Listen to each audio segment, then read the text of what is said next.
Good morning, everyone. I hope everyone's enjoying their day so far. We're going to go ahead and jump into our lesson today. So go ahead and open up Nearpod, and I'll go ahead and share the entrance code with you here. So what you'll see on your screen is the code to go ahead and join. So you'll go to join.nearpod.com, as we've already practiced, and you'll go ahead and put in this code, and it's going to bring you up to our warm-up screen.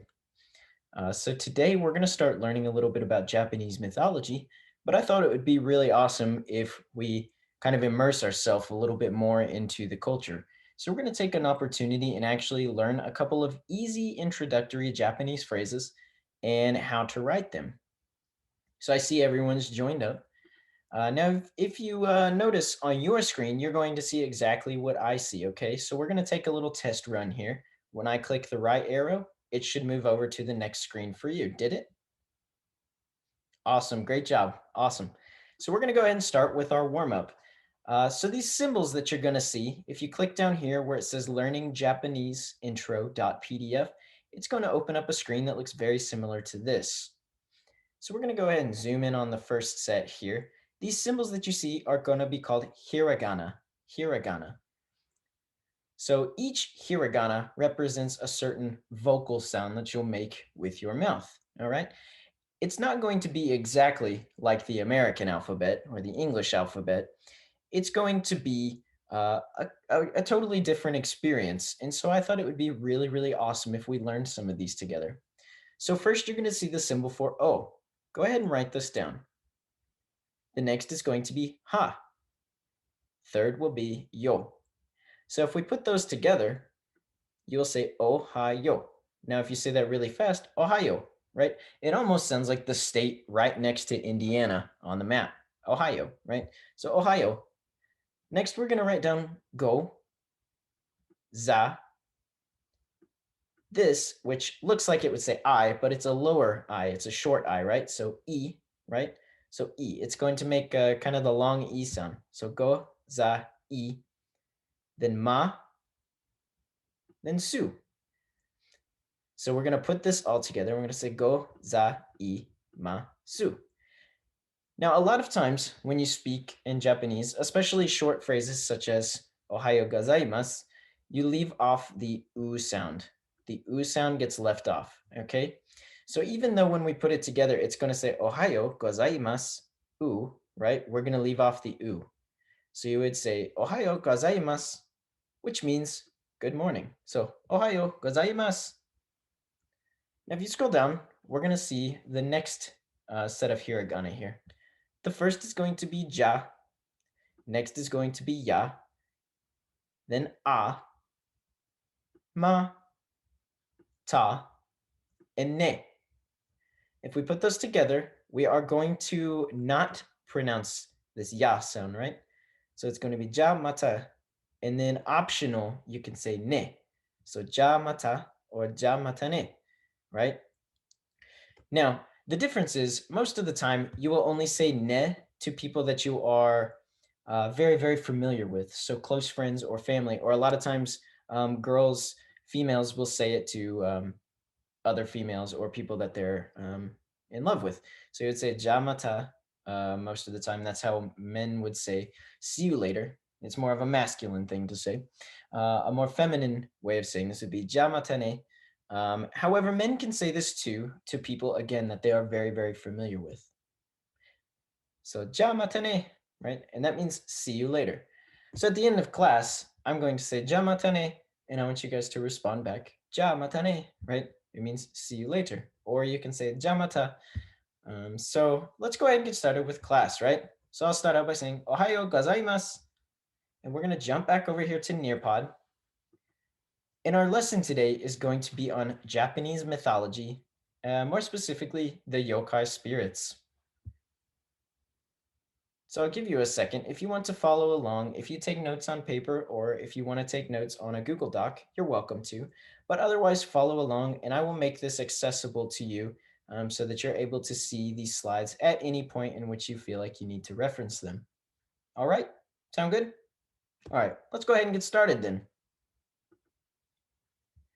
So it's important to say first and foremost, that the yokai spirits are mythology. And mythology means, of course, that while certain individuals believed that they were real, it is widely accepted by the rest of the world that they were not necessarily real. All right.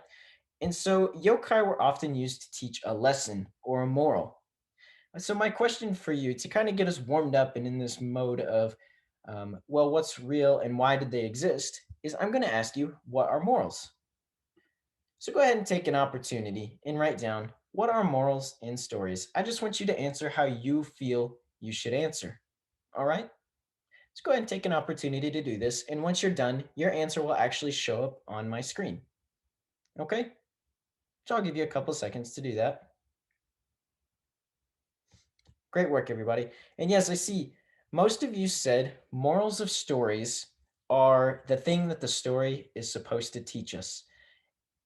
And for all intents purposes, you are correct. The moral of the story would be the thing that the story is supposed to teach us here. Very good. Good job, guys. So, most of these lessons, most of these morals that we know of, come from two ancient texts.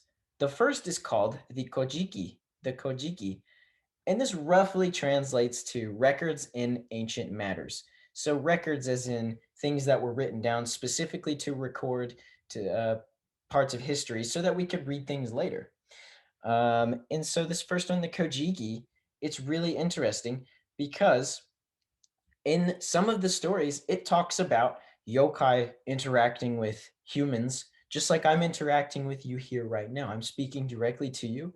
And in some of the stories in the Kojiki, the yokai are on Earth and they're interacting with humans, just like we would interact with people in our lives or with each other. Right. And the second major text is called the Nihon Shoki, which roughly translates to Chronicles of Japan. This word Nihon right here actually is Japanese for Japan, right? So Nihon Shoki. So the chronicling of Shoki, Nihon, which is Japan, right? Now, all of these myths are going to be based very largely on a religion called Shinto. While Shinto isn't necessarily a dead religion, meaning that there are a very few focused group of individuals that still practice it today, widely now it is just used as kind of a folklore in certain parts of Japan and other parts of the world. We're going to talk about three cycles relating to the Shinto religion. The first is going to be called the Yamato cycle. The Yamato cycle, right? Yamato cycle. And these myths are going to be relating to the sun. The sun is associated with good fortune or happiness in a lot of parts of certain cultures relating to Asia. In Japan, it's really no different. So the Yamato cycle is going to focus widely on the sun goddess, whose name is Amaterasu Omikami. Okay, so Amaterasu Omikami. So Amaterasu is uh, she's like the defender of humanity. Think so. A lot of these yokai spirits that we're going to talk about today are typically mischievous. They're up to no good. They could be technically bad, right? They could do bad things. And in the Yamato cycle, in the stories relating to Yamato, Amaterasu is the defender of humanity. So when the yokai sweep onto the earth, Amaterasu is there to defend us. So we can kind of relate this to real life. All right. So think about safety, right? Think about safety. Typically, when you go for a walk, do you want to go outside when the sun is up in the sky, when you can see everything around you? Or would you like to go when it's pitch black outside?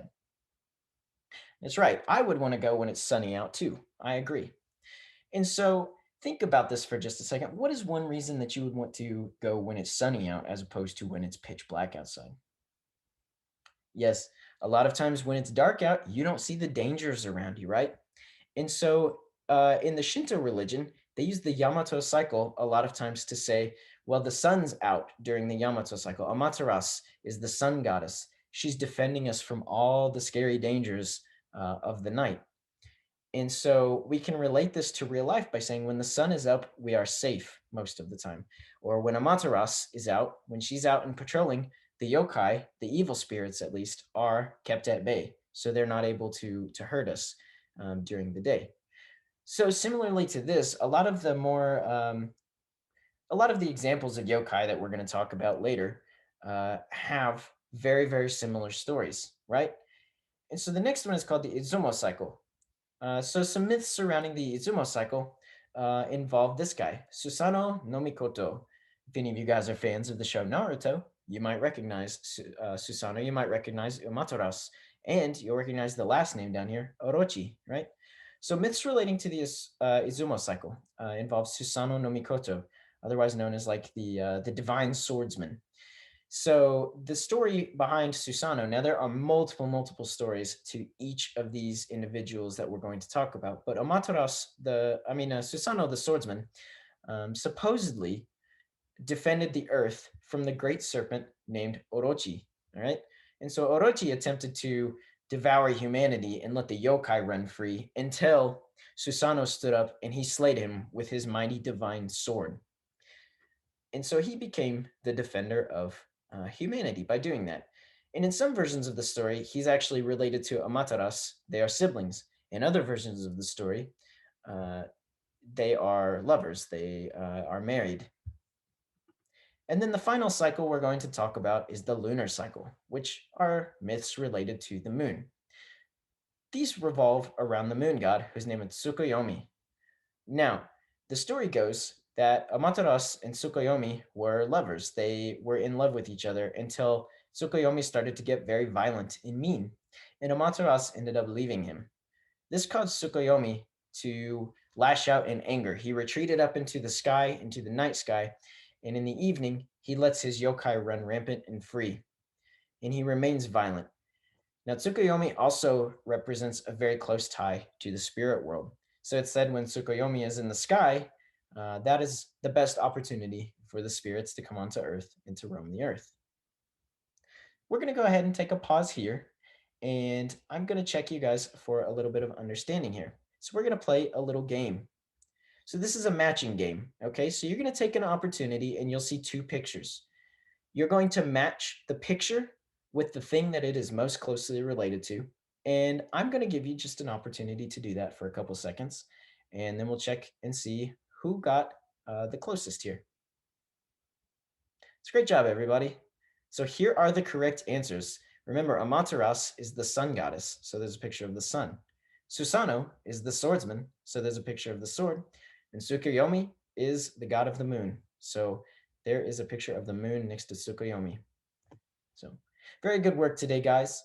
If you have any questions, feel free to reach out to me after class, and I would be glad to answer those.